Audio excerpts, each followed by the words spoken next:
And then you've got the thinker Soren Kierkegaard, whose work Either Or, a title later borrowed by ultimate sad boy Elliott Smith, contains this beautiful passage about the nature of suffering.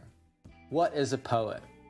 An unhappy person who conceals profound anguish in his heart, but whose lips are so formed that as sighs and cries pass over them, they sound like beautiful music. And people crowd around the poet and say to him, "Sing for us soon again."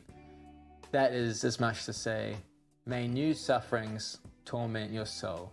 Happy days. One thing Kierkegaard is getting at here is that our deepest pains, our heartbreaks, aren't just uncomfortable accidents that happen to us. They're actually the very things that make us capable of creating beauty, understanding others, and becoming fully human. But here's where it gets really fascinating.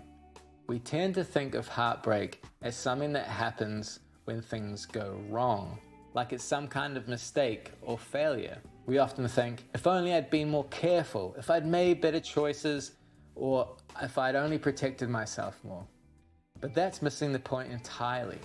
Heartbreak isn't a mistake, but an essential part of the fabric of what it means to be human. Think about it. Every single path we take in life leads to some kind of heartbreak.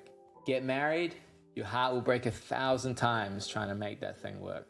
Have kids, say goodbye to those perfect parental dreams. Pour yourself into work, it will never feel like it's quite enough.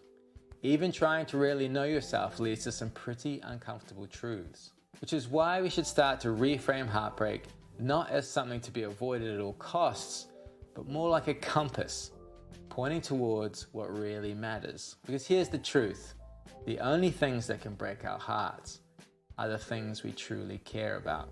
The depth of our heartbreak is directly proportional to the depth of our love. You could try to see heartbreak not as some catastrophic failure, but as evidence that we've dared to care deeply about something. Not as an ending, but as part of an ongoing conversation we're having with life itself. That's not weakness. That's not failure. That's courage of the highest order. And that's something we all share. This beautiful, terrible capacity for heartbreak.